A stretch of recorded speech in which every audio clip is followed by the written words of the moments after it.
Chapter 33. Seeing Visions. We slid right through the open cabin door just as thousands of gallons of water crashed behind us. We tumbled through the room, papers and furniture swirling around us. I flailed my arms and legs uselessly as seawater filled the cabin almost to the ceiling. A hand gripped the back of my collar and pulled my face above water.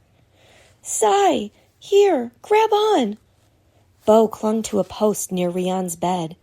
I wrapped my arms around the beam, gasping for air. We hung on as the ship rode wave after wave. Water filled and drained out of the cabin again and again.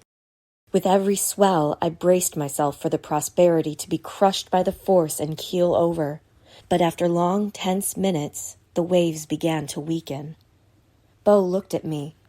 "Do you think we made it through the worst of it?" I don't know. I think so." I let go of the beam. My hands ached from holding on so tight. I suddenly realized I hadn't seen Rian since the storm hit. "Stay here," I told Bo.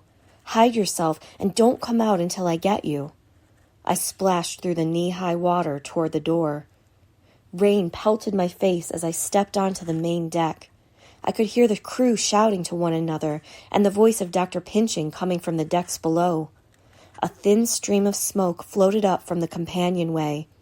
I cupped my hands to my mouth. "Miss Rian! Captain?" No one answered. I made for the quarterdeck stairs, waiting for each pulse of lightning to guide me forward. As I climbed the steps, I looked out to the sea. Large waves still battered us, but nothing like the massive peaks we'd just sailed through. Suddenly, the ship lurched hard to starboard, throwing me against the rail. I clung tight to it to keep myself from pitching head first over the side. In the water below, lightning reflected off something metallic. I gasped in horror. A large, smooth thing was coiled around our hull. An armored mass of muscle glittered as it slid slowly against the polished planks. In the flicker of lightning, I saw the unmistakable shimmer of scales. I blinked. When the lightning flashed again, the scaled thing I had seen was gone.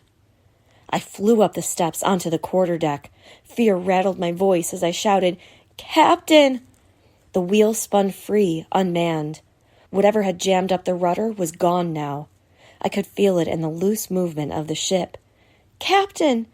Anyone!" A shout rose above the wind. It came from the top deck. I stumbled up the wet steps as the ship swung side to side. "Someone, help!" I shouted into the darkness. Lightning flashed and lit up two figures pressed against the top deck railing. I started to call out again when I saw one of them reach back and punch the other in the stomach. I gasped when I realized who the two people were, Sangra and Rian. Thunder cracked and darkness surrounded me. With the next flash of lightning, I saw Sangra land a hard blow to Rian's jaw. Darkness fell again. I clutched the stair rail as the ship reeled. The next burst of lightning froze me where I stood. Rian held Sangra by her collar against the railing.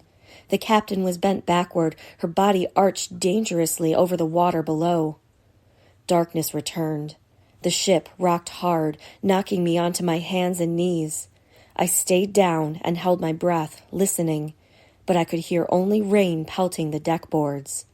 I waited for what seemed an eternity for the next burst of lightning.